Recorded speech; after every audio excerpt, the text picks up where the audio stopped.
अस्सलाम वालेकुम नाज़रीन, आप देख रहे हैं प्रोग्राम गोया और मैं हूं अरसलान खालिद। आज के प्रोग्राम में इस वक्त जो एक बहुत बड़ा मसला है और वो हम पूरी कौम का, हर आम आदमी का एक मसला है, वो महंगाई है।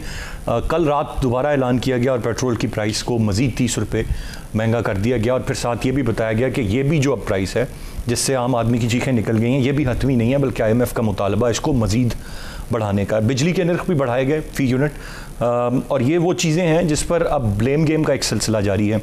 हम देख रहे हैं कि वज़ीर आज़म साहब शहबाज शरीफ साहब बता रहे हैं, दलाइल दे रहे हैं कि क्यों उनको ये कीमतें बढ़ाना पड़ी, क्या सारा मामला है।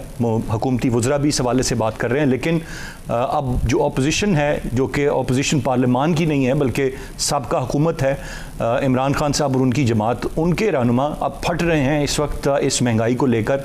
मुश्तरका जो एक हुकूमत है जिसमें पीपल्स पार्टी और PMLN दो बड़ी जमातें, गो के बाकी भी जमातें हैं, लेकिन उन पर क्योंकि अभी कुछ माह कबल ही यही जमातें महंगाई मुकाओ मार्च कर रही थी, महंगाई ख़त्म करो का मार्च कर रही थी, महंगाई के ख़िलाफ़ मुल्की एहतजाज कर रही थी, और यही PTI के लोग जो हुकूमत में थे हमें ये बताते थे हर वक्त कि ये एक आलमी मसला है, महंगाई आलमी सतह पर है, इसलिए ये महंगाई की जा रही है।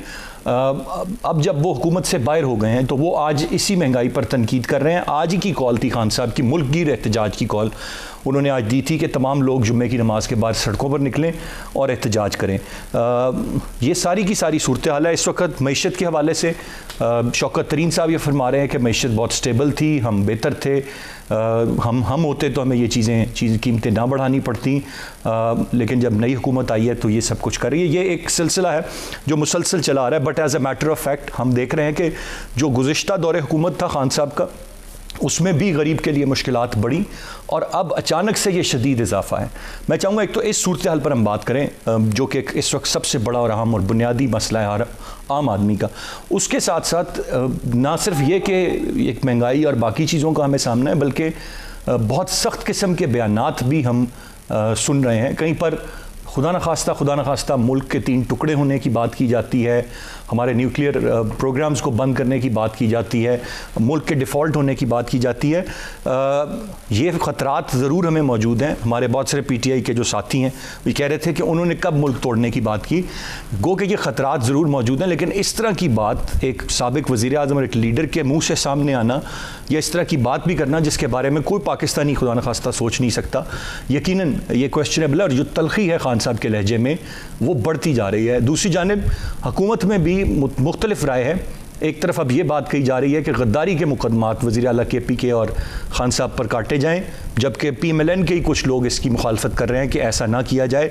लेकिन अगर ये किया जाता है और गद्दारी तक और ये बात बढ़ती है तो फिर यकीनन मज़ीद एक अदम इस्तेहकाम की सूरत हाल होगी, मज़ीद एक लो सतह पर पाकिस्तान की सियासत जाएगी। मैं चाहूँगा इन दो चीज़ों पर आज के प्रोग्राम में हम ज़रा तफसील से बात करें। गेस्ट पार्टिसिपेंट्स का तारुफ कराता चलूँ।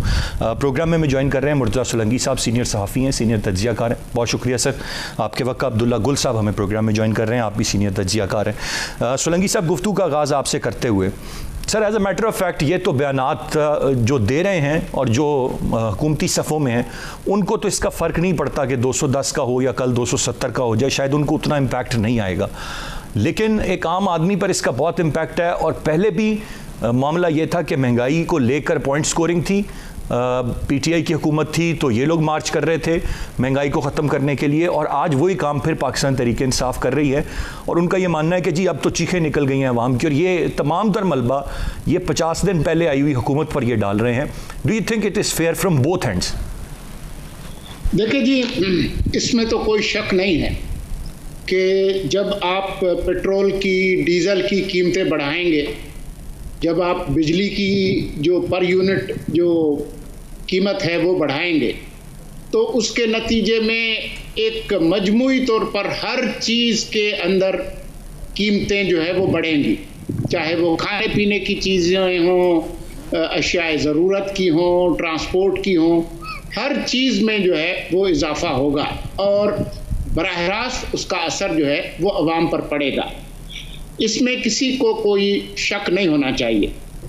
लेकिन बात यह है कि फरवरी के अवाखिर से, जब से इमरान खान ने यह फैसला किया कि आलमी तौर पर जो पेट्रोल की कीमतें हैं वो बढ़ने के साथ साथ इन्होंने मज़ीद कमी कर दी और कहा कि इसको मैंने फ्रीज़ कर दिया है बजट तक, तो उसके लिए पैसे कहाँ से आएंगे?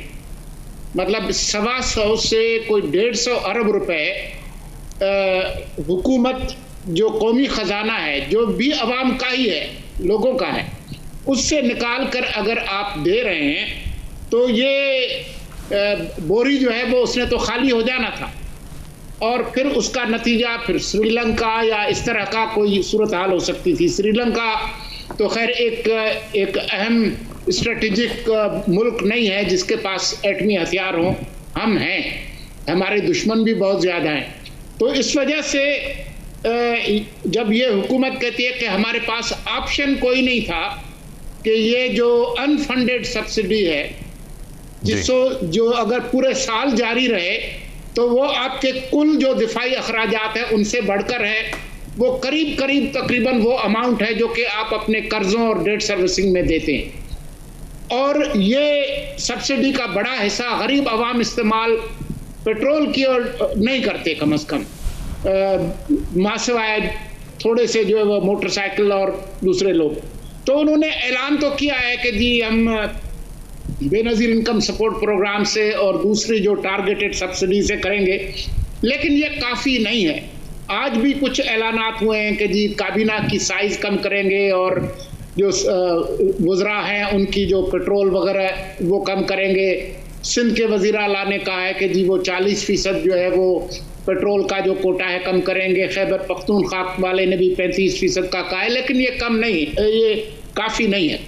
ज़रूरत इस बात की है कि जो इस मुल्क के जो रिच क्लासेस हैं, जो सिविल मिलिट्री ब्यूरोक्रेसी है, जो लैंडेड एरिस्टोक्रेसी है, जो पहले ही बहुत सारे मराहत हासिल कर रही है रियासत से। कोई 2020 की जो रिपोर्ट है यूएन की, उसके मुताबिक 2600 अरब रुपए का एक टैक्स एग्जेम्पशंस जो हैं ये तबकात ले रहे हैं। मुझे सोलंकी साहब ये बताइएगा, इस पे हम किसको मुर्द इल्ज़ाम ठहराएं? जब पीटीआई के दौर में महंगाई हो रही थी तो उनको मुर्द इल्ज़ाम ठहराना चाहिए, सिंपल इस तरह इसको कर लें इक्वेशन को, और अब इनके दौर में हो रही है तो इसका इल्ज़ाम इन पर जाना चाहिए, या वंस एंड फॉर ऑल सबको ये सोचना चाहिए कि अब पेट्रोलियम मसनूआत जो हैं आलमी मार्केट में महंगी हैं, जब वो हुकूमत बढ़ा रही थी तब भी वो जायज़ था, अब ये हुकूमत बढ़ा रही है, ये भी जायज़ और मजबूरी है, इसको इस तरह से कर लें? नहीं जी, मेरे ख्याल में जिम्मेदारी तो इस मुल्क के जो असल हुक्मरान है, जो ज़मींदार अशराफिया है, जो बिग बिजनेस है, जो सिविल मिलिट्री ब्यूरोक्रेसी का जो टॉप ट्रस्ट है, ये है, पॉलिसियां ये बनाते हैं। ये जो कर्ज के मय से जो दुकान चलाई गई है, या स्ट्रेटेजिक एक कॉर्नर का प्लाट पाकिस्तान को समझ के कभी इसकी जंग कभी उसकी जंग, और उस हवाले से जो मुल्क को चलाया जा रहा है, ये मुर्द इल्ज़ाम हुए हैं। ठीक है सोलंकी साहब, पॉइंट आ गया। मैं ज़रा अब्दुल्ला गुल साहब की जानिब बढ़ूँ। गुल साहब, आप कैसे देख रहे हैं इस वक्त? ये बहुत मुश्किल हालात हैं, और अभी तो यानी कि कल रात से, और इसका इम्पैक्ट आता है कुछ 2-4-5 दिन में, कुछ चीज़ों में फ़ौरन आ जाएगा, लेकिन किस तरह से एक आम आदमी किस तरह से गुजारा करेगा? बहुत मुश्किल इस वक्त हालात हैं। ये जो हुकूमत है, मुख्तलिफ जमातों की हुकूमत है, वो कह रहे हैं मुश्किल वक्त है, थोड़ा सा गुजारा कर लें फिर आसानियाँ पैदा होंगी। अब ये काफ़ी है गरीब के लिए? क्या वाकई आसानियाँ हो जाएंगी थोड़ा सी मुश्किल काट के? बिस्मिल्लाहिर्रहमानिर्रहीम। अरसलान खालिद साहब, बहुत ही टची टॉपिक है आज, और मैं आपको मुबारकबाद पेश करूंगा इस मौजू के ऊपर। आपने खुल के इजहार ख्याल करवाया भी, और आप खुद भी कर रहे हैं, और मैं समझता हूं कि ये जो अभी तिफल तसल्लियां हैं कि जी अभी कुछ मसला है वो फिर ठीक हो जाएगा, क्या हो जाएगा ठीक, ज़रा ये बताना चाहिए, चाहे वो मिस्टर इस्माइल साहब हों या माजी में शौकत तरीन साहब हों या कोई और हों, वो ये बता दें कि जनाब इसके बाद फिर अंधेरी रात के बाद जो सुबह है वो कहाँ से शुरू होगी और उसके क्या फ़वायद होंगे, उसके अंदर क्या क्या हमें बेहतरी पैदा होगी।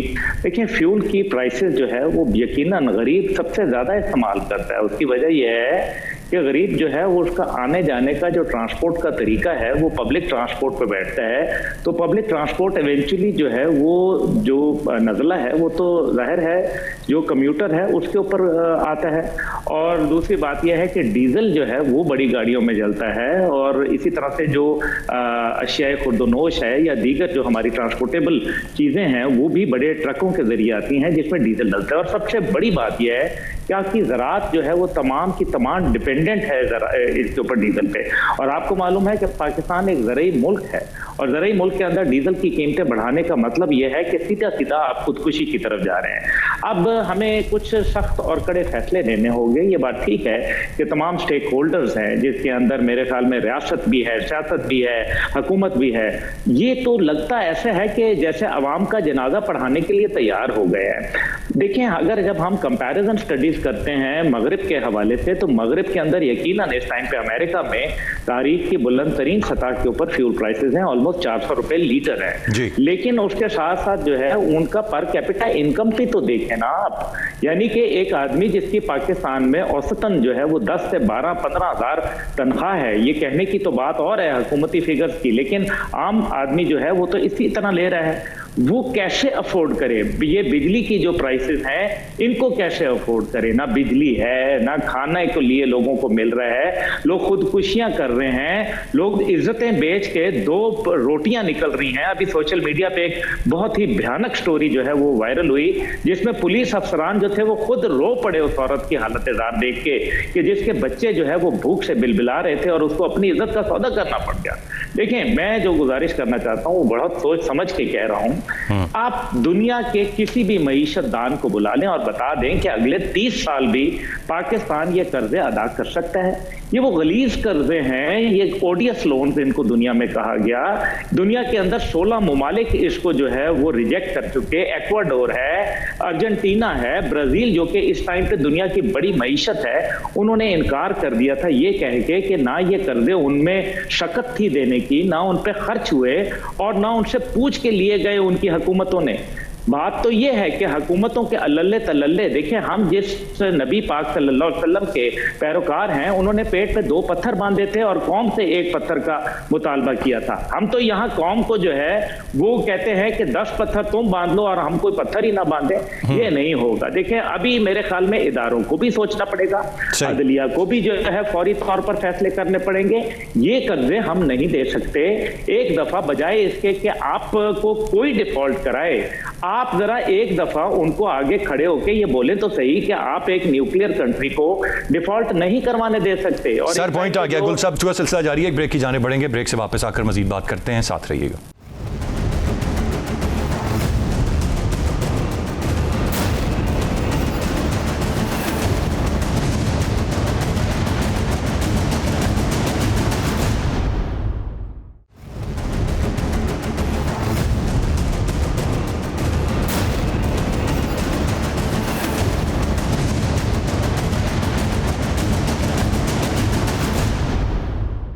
Welcome back. मैं ज़रा सुलंगी साहब की जानिब बढ़ूंगा। सुलंगी साहब, एक तो बात की जाती है कि लैंड माइंस बिछा के गए हैं, ये सारी चीज़ें, लेकिन as a matter of fact sir अब दूसरी साइड पे एक सवाल ये भी है और जो एक नैरेटिव बाय भी हो रहा है सर, वो ये कि अब आज भी खान साहब तनकीद कर रहे हैं पेट्रोलियम प्राइसेस पे। ये सिर्फ 50 दिन की बात, पहले कौम से खिताब करके उनको एतमाद में लेते थे, आज वो तनकीद कर रहे हैं। अचानक से हमने देखा कि गर्मी आई, जो लोड शेडिंग का नामो निशान ख़त्म हो गया हुआ था, ऑल्टरनेट्स जो बैकअप जनरेटर्स यूपीएस थे ख़त्म हो चुके हुए थे हर जगहों से, अचानक इतनी लोड शेडिंग शहरों में, दही इलाकों में, मुख्तलिफ सूबों में। तो ये तमाम तर चीज़ें, तो अब खान साहब का वोटर और सपोर्टर जो बिल्कुल ब्लाइंडली उन्हें फॉलो करता है तो कह रहा है कि जी देखिए ये सब कुछ खान साहब ने ठीक रखा हुआ था, अब दबाई फिर रही है और ये बयानिया बिक भी रहा है। सर ये तो सारी चीज़ें बजाय इस वक्त खान साहब का निकलना, फिर ये सब तो खान साहब को फेवर कर रहा है। आपकी क्या राय होगी? देखें, खान साहब आज़ाद हैं, जो कहना चाहें वो कहें। अभी तक वो हर रोज़ जलसों से खिताब भी फरमा रहे हैं, लेकिन खान साहब को इन बातों का जवाब देना होगा कि 2018 में जो जीडीपी का साइज़ था और जो जीडीपी थी परसेंटेज वाइज, और उसके बाद जब वो इक़्तिदार उनसे छीना गया या उनको हटाया गया, तो उस अरसे में क्या हुआ। मतलब जो अक्सर जो इंडिपेंडेंट इकोनॉमिस्ट कहते हैं कि कोई 2 करोड़ के लोग करीब लोग ख़ते गुर्बत से नीचे गए, कोई 50-55 लाख लोग बेरोज़गार हुए, जीडीपी का साइज़ छोटा हुआ, तो उसकी जिम्मेदारी हम किसी और पर तो नहीं डाल सकते। और इसका जवाब उनको देना होगा कि फरवरी में जो उन्होंने जो पेट्रोल पे की कीमत कम की और जो सब्सिडी थी उसके पैसे कहाँ से आएंगे, और ये कब तक इस तरह से चल सकता था। तो कहने को वो कुछ भी कह सकते हैं, लेकिन जो बुनियादी मसाइल हैं वो पाकिस्तान के इकॉनमी के फाउंडेशंस के हैं। वो फाउंडेशंस जो है वो अवाम के लिए नहीं है, वो अशराफिया के लिए है। जब तक वो ठीक नहीं होगी हम इस तरह के जो साइकिल्स हैं उसमें फंसते रहेंगे। पहले भी हम इस तरह के साइकिल्स में फंसे हैं और आज जो है वो निस्बतन जो है वो ज़्यादा मुश्किल सूरत हाल है। ठीक है, आज निस्बतन ज़्यादा मुश्किल सूरत हाल है सर, लेकिन getting back to the point, जो ये तो आदाद शुमार और चीज़ें, अब मैं जो बात आपसे कर रहा था सर, एक आम आदमी तो बिल्कुल सिंपल चीज़ें देखता है ना। वो तो ये देखेगा, अभी पिछले गर्मियों तक तो लोड शेडिंग नहीं थी, खान साहब की हुकूमत थी, आज लोड शेडिंग शुरू हो गई, वो इल्ज़ाम इनको दे रहे हैं। अब पीछे जो वो देखेगा पेट्रोल अच्छा, तब तो फिर मैं काबिल बर्दाश्त थी कीमत, अब महंगा हो गया, वो कोसेगा इस गवर्नमेंट को। तो ये जो पॉलिटिकल चीज़ें हैं, इन्होंने अभी आखिर कुछ होमवर्क किया होगा? आप समझते हैं कि ये कोई इवेंचुअली कुछ रिलीफ देंगे? क्योंकि ये सारा किया धरा as a matter of fact हम जानते हैं कि माजी की हुकूमत का, लेकिन मलबा अब इस हुकूमत पर पड़ रहा है सारा का सारा। देखिए जी, मलबा जिस पे भी पड़े, लेकिन आपकी और मेरी जिम्मेदारी ये है कि जो सच है वो लोगों को बताएं। ये हकीकत है कि 2018 में लोड शेडिंग नहीं थी। फिर जिस तरीके से जो बिजली की पैदावार है हमारे यहाँ, उसके जो सोर्सेज हैं, जब आप महंगा फर्नेस ऑयल लेकर बिजली बनाएंगे और जो रिन्यूएबल और जो दूसरे जो सस्ते ज़राए हैं और जो एफिशिएंट जो बिजली बनाने के कारखाने हैं जो LNG वगैरह से चलते हैं वो नहीं होंगे, तो उसके नतीजे में आप बिजली या तो महंगी बेचेंगे या आपके पास ऐसे कारखाने होंगे जो कि आप चला नहीं सकेंगे क्योंकि उनको पे करने के लिए आपके पास नहीं होगा। तो इसका कोई शॉर्टकट है नहीं। अगर ये रिलीफ की बात आप कह रहे हैं, तो अगर इकोनॉमी स्टेबलाइज होती है और हम इस सर्कल से निकलते हैं तो उम्मीद की जा सकती है कि हालात बेहतर हों। लेकिन ये जो साल सवा साल जो इस हुकूमत के पास है वो बहुत मुश्किल है। इसीलिए जो है वो काफ़ी लोग इनके पार्टी के अंदर और इत्तेहादी कह रहे थे कि जी इस थोड़े से अरसे के लिए हम क्यों हुकूमत लें, हमें फ़ौरन इलेक्शन कराना चाहिए। लेकिन जो सूरत हाल है वो ये है कि बहुत सारे माहिरीन ये भी कह रहे थे कि इस हालत में अगर आप केयर टेकर हुकूमत को देंगे तो पाकिस्तान के डिफ़ॉल्ट करने के इम्कानात बढ़ जाते हैं, और पाकिस्तान जैसा मुल्क डिफ़ॉल्ट करे उसके बहुत रीजनल और इंटरनेशनल जो है वो मुज़मरात हैं। जी गुल साहब, आप कुछ कहना चाह रहे थे सर, इसमें ऐड करना चाह रहे थे? जी, मैं ये गुजारिश करना चाह रहा हूँ कि गवर्नमेंट के तकरीबन जो एक्सपेंडिचर्स हैं GDP के, वो तकरीबन 24% हैं। आप देखें कि GDP का टोटल हुजम है और उसके 24% जो है वो गवर्नमेंट के एक्सपेंसेस हैं। तो इसको तो फौरी तौर पर आपको इसके ऊपर स्लैश करना पड़ेगा। और दूसरी बात यह है कि अवाम के अंदर जो दबाव है और जो रद्द अमल है वो बढ़ता जा रहा है। बुनियादी बात यह है कि पाकिस्तान को वो चाहते हैं कि इतना इकोनॉमिकली उसको मेल्ट डाउन लाया जाए कि पाकिस्तान से न्यूक्लियर पे सौदाबाजी हो जाए। इसलिए पाकिस्तान को फौरन देखना चाहिए कि आज जो इस टाइम पे रशियन यूक्रेनियन वॉर के बाद एक नया ओपोनेंट क्लब खुला है अमेरिका के खिलाफ, और पाकिस्तान को देखना है कि ईरान के साथ हमें अपनी तिजारत कैसे मुस्तहकम करनी है। बात यह है कि इस टाइम पे ईरान से बहुत ही सस्ती बिजली जो है वो एक वक्त में आज से चंद साल पहले 50 पैसे पर यूनिट जो है वो देने के लिए तैयार थे। इसी तरीके से आपको ऑयल और गैस जो है, जो कि आपके मेजर प्रॉब्लम है, और गैस की आपको बाकायदा पाइपलाइन बिछाई हुई है, आपको वहां से लेना पड़ेगा। अभी ये मसला यह है कि क्या इंडिया जो है, अगर आप उसकी डिप्लोमेसी देखें तो मेरे ख्याल में वो काबिल तारीफ इसलिए है क्योंकि इंडिया एक वक्त में जो है वो नंबर 1 एलाई है अमेरिका का, और दूसरी तरफ वो रूस से भी तेल ले रहा है, और ईरान से जो है सबसे बड़ी तेल की तिजारत और गैस की उनकी है। अब हमारे यहाँ प्रॉब्लम यह है कि हम जो है वो जब तक कि ये फैसला नहीं कर लेंगे, हम एक दफा फिर जो है वो वेस्टर्न क्लब के अंदर दोबारा जा रहे हैं, लेकिन इंतहाई अर्जा शराइत के ऊपर। मैं इमरान खान साहब की गवर्नमेंट को एक जरूर जो है वो ये बात करना चाहूंगा कि जब पिछले साल हमारे पास अफगानिस्तान से वो रिट्रीट में थे, गोल्डन अपॉर्चुनिटी थी कि पाकिस्तान उसी तरह से जिस तरह से इजिप्ट ने अपने कर्जे माफ कराए थे, पाकिस्तान वो करवा सकता था। लेकिन पाकिस्तान को उस टाइम पे जो है वो कोई ख्याल नहीं आया क्योंकि हम लोग जो है वो पता नहीं इधर उधर की बातों के अंदर जो है वो ज्यादा लगे हुए थे बजाय इसके कि हम फोकस्ड रहते। देखिए आज की सिचुएशन ये है कि इस टाइम पे जो कौम के अंदर बॉयल है, हमारे अंदर शक्ति ही नहीं है देने के लिए, बात तो ये है। और पाकिस्तान के अंदर या तो आप जब तक के प्रोडक्शन नहीं बढ़ाएंगे, जब तक के आप तिजारत को आगे इंक्रीज नहीं करेंगे। आज अजरबैजान है आपसे $18 बिलियन का ट्रेड करना चाहता है, $37 बिलियन का ट्रेड आपके साथ ईरान करना चाहता है। इसी तरीके से सेंट्रल एशियन रिपब्लिक हैं, वो आपके साथ ट्रेड करना चाहती हैं। अफगानिस्तान के साथ एक वक्त में आपका 5 बिलियन का ट्रेड था जो कि उठ के अब 8 बिलियन से भी नीचे आ गया है। तो आप कहां खड़े हुए हैं? आपने अमेरिका से अभी तक मोस्ट फेवरेट नेशन का आपको वो टैग ही नहीं मिला, ना इमरान खान साहब की हुकूमत को मिला, ना मौजूदा हुकूमत को मिला। इस तरह से तो आप कर्जे ले लेके जो है वो अवाम का बेड़ा गर्क कर देंगे। ये मामला नहीं चलेगा, ये आपको बहुत खतरा इसमें बढ़ रहा है। अवाम का इतना शदीद रद्द अमल आएगा कि ये सब जो सियासतदान हैं और जो भी इदारे दरमियान में आएंगे वो खसो खाशाक की तरफ बह जाएंगे। और स्पेशली जब मिस्टर खान जो है वो ये बात कर रहे हैं कि पाकिस्तान के खुदा ना खासा 3 टुकड़ों की बात कर रहे हैं, तो उसके अंदर कहीं ऐसा तो नहीं कि उनके मुझे गुल साहब ये बताएं, अवाम के प्रेशर की आपने बात की, आपने अवाम के प्रेशर की बात की। अभी ये आज की, ये सुरंगी साहब को पता होगा, आपको भी पता होगा, आज की कॉल थी पाकिस्तान तहरीक इंसाफ की जुम्मे के बाद महंगाई के खिलाफ। ये 60 रुपए चंद दिनों में 1 लीटर के पीछे इजाफा हो गया। इससे बड़ा क्या बॉम्ब गिरना था? कितने लोग आज कहां पर निकले हैं नमाज जुम्मा के बाद?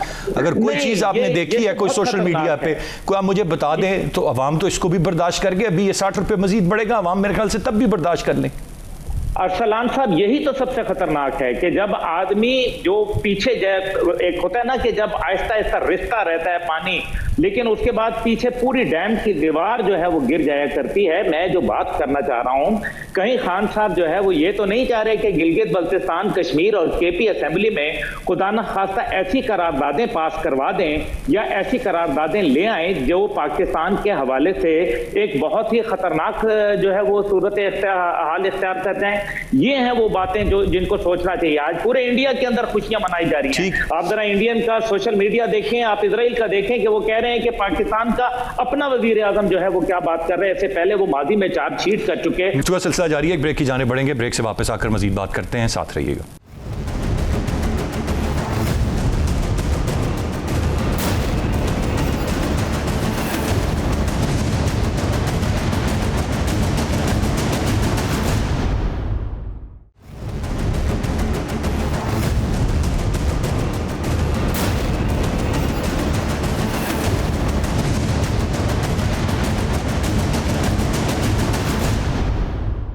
Welcome back. सोलंकी साहब, ये बड़ा एक इम्पॉर्टेंट मैटर है, इसको जिस तरह से भी अब ये जो तलखी खान साहब के लहजे में बड़े बयानी उन्होंने बदले, पहले न्यूट्रल, फिर होना चाहिए न्यूट्रल, फिर जान क्या कुछ कहते कहते अब वो यहाँ तक के खुदा न खास्ता 3 टुकड़े हो जाएंगे। मतलब वो ये कहना चाह रहे हैं कि सिर्फ और सिर्फ अगर वो इक़्तिदार में नहीं है, हुक्मरानी सिर्फ उनका हक है और किसी का नहीं है, और अगर नहीं होंगे तो फिर पाकिस्तान नहीं चलेगा। देखिए, इसमें जो सबसे खतरनाक बात है वो ये है कि खान साहब मुसलसल पाकिस्तान की रियासत के जो इदारे हैं, फौज और अदलिया, उनको ब्लैकमेल कर रहे हैं, उन पर दबाव डाल रहे हैं कि आप जो हुकूमत इस वक्त मौजूद है, जो कि एक कानूनी प्रोसेस के नतीजे में वजूद में आई है, उसको गिरा दें और मुझे जो है वो हुकूमत में ले आए। और इससे पहले जब इनकी हुकूमत गिरी नहीं थी तो आज भी ये कह रहे हैं कि मैंने शौकत तरीन को भेजा था, फलां को भेजा था कि जी न्यूट्रल्स को कहा कि जी आप ये इसको नाकाम बनाएं। वो खुद इंटरव्यू में कह रहे हैं कि मैंने DGSI को इसलिए रखना चाह रहा था कि मेरे लिए हुकूमत की मुश्किलात आनी थी। अब बात यह है कि मुल्क के आइन के अंदर इसकी कोई गुंजाइश नहीं है। अदलिया को और फौज को दबाव डालना कि आप इस हुकूमत को गिराएं, ये इस मुल्क के आइन की खिलाफ वर्जी है। तो ये काम वो कर रहे हैं। इसकी किसी तौर अभी देखें, इससे पहले भी जो जमातें रही हैं या जो पार्टीज हुकूमत में रही हैं या सियासतदान, वो फौज पे, अदलिया पे तनकीद करते रहे हैं, लेकिन उनकी ज़्यादातर तनकीद ये थी कि आप सियासत में मुदाखलत ना करें, खान साहब जो है वो अनोखे लाडले हैं जो कह रहे हैं कि आप मुदाखलत करें और मेरे हक में मुदाखलत करें, ये है मसला। Quite unfortunate. अब्दुल्ला गुल साहब, आपकी क्या राय होगी इस बात पर? गो के इसका दिफा किया जा रहा है, कहा जा रहा है कि जी इस तरह नहीं है, इसको गलत परसीव किया जा रहा है, लेकिन अगर आप उसको रिपीटेडली भी सुन लें तो बात तो उन्होंने कुछ इसी तरह की है। देखिए, बात यह है, अरसलान खालिद साहब के माजी में जो तनकीद हुई वो शख्सियात के ऊपर, किसी एक फर्द वाहिद जो इदारे के सरबराह हैं उनके ऊपर की गई। अब ये देखा जा रहा है कि पूरी की पूरी अफवाज के ऊपर, पूरी की पूरी अदलिया के ऊपर जो है वो किया जा रहा है, और एज ए इंस्टीट्यूशन। लेकिन मैं खान साहब को ये बताना चाहता हूँ कि जो इंस्टीट्यूशनल मेमोरी होती है उस पर जब घाव आप लगाते हैं तो वो घाव आसानी से नहीं जाते, ये याद रखिए, क्योंकि अभी तक सिर्फ हम ये देख रहे हैं कि खान साहब ने ही किया है, अभी अदलिया और अदारों का रिएक्शन जो है वो नहीं सामने आया। और ये एक नेचुरल सी बात होती है कि रिएक्शन आएगा, लेकिन जो मैं गुजारिश करना चाह रहा हूं कि ये सिस्टम का फेलियर जो है वो नजर आ रहा है। इसका मतलब है कि आप अगर इलेक्शन करवा भी दें तो फिर अगर खान साहब नहीं जीतते तो मुझे गुल साहब एक बात बताएं, जब मियां साहब बाहर गए हैं मुल्क से तो वो भी बड़ा खुलकर कुछ लोगों के नाम लेकर मुखातिब करते रहे, but as a matter of fact उसको सोशल मीडिया पर ट्रेंड्स नहीं मिले, वो उस तरह से अवाम में मकबूल नहीं हुआ बयानिया। यही वजह शायद कि उन्होंने अपना वो बयानिया तब्दील कर लिया और फिर खामोशी इख्तियार कर ली। मरियम साहब, वो उतना मकबूल नहीं हुआ, उसको सपोर्ट नहीं मिली। अब खान साहब की जो ये ब्रिगेड है पूरी की पूरी सोशल मीडिया की, ये तो अब खान साहब के बयानात अपनी जगह पर जिस तरह के तज़हीका मेज़ अल्फाज और चीज़ें इस्तेमाल करके सोशल मीडिया पर चलाई जा रही हैं, इस पर कब तक बर्दाश्त आखिर रहेगी इदारों की? देखिए ना, 16,000 लोग बाकायदा पेड हैं जो सोशल मीडिया के ऊपर काम कर रहे हैं। एक तनकीद की लिमिट होती है, आप उससे ज्यादा नहीं। और दूसरी बात जो मैं आपको गुजारिश करता हूँ, आपने बड़ा अच्छा पॉइंट दिया, आपने बताया कि जिस तरह से पजीराई सोशल मीडिया के ऊपर बाकियों को नहीं मिली, इनको क्यों मिली। गुजारिश यह है कि कौन है जिसके ऊपर पास इतना टाइम है कि उसने जनरल असलम बेग के कोई 50 इंटरव्यू सुने होंगे, उनका लबो लहजा, उनका अंदाज, वो कौन से अल्फाज इस्तेमाल करते हैं, उनकी नकल करके और बाकायदा एक फेक वीडियो चलाना, एक फेक ऑडियो। इसी तरह जनरल हारून असलम का, इसी तरीके से जनरल एजाज अवान का, ये बहुत एक टाइम कंज्यूमिंग चीज है। इसका मतलब है कि ये एक बाकायदा प्लानिंग के जरिए की जा रही है। ये सिर्फ ऐसे नहीं है कि आपने बोल दिया तो फिर वो इस वजह से ट्रेंड चल गया या नहीं चला। इसके लिए ट्रेंड बनाना, अब क्योंकि आप भी जानते हैं, माशाल्लाह बड़े समझदार आदमी हैं आप जानते हैं कि ट्रेंड बनाने के लिए मुख्तलिफ टीम्स को जो है वो इकट्ठा किया जाता है, उनको बताया जाता है कि इतने बजे से इतने बजे तक जो है ये तो मैं भी जानता हूँ गुल साहब, ये तो वो भी शख्सियात जानती हैं ना। फिर कब तक आखिर अब भी जो गिला कर रहे हैं, पहले लाडले कहलाए जाते थे, अब भी क्या लाडले हैं कि इतनी छूट दी जा रही? सिर्फ एक जुमले में देखिए, मेरे ख्याल में इनफ इज इनफ। मेरे ख्याल में डिसीजन पैरालिसिस नहीं होना चाहिए। जो भी डिसीजन है वो ले लेना चाहिए और मुल्क की बेहतरी के लिए, रियासत की बेहतरी के लिए डिसीजन लेना चाहिए। मेरे ख्याल में वो काम करना चाहिए जिसके अंदर कौम के लिए कुछ फायदा हो, क्योंकि इस कौम को बहुत तकलीफ है। अब एक्सीडिंग द टाइम लिमिट। दोनों मौजूद मेहमानों का बहुत शुक्रिया। आज के प्रोग्राम से इतने। अरसलान खालिद को इजाज़त दीजिए। अल्लाह ने के बाद।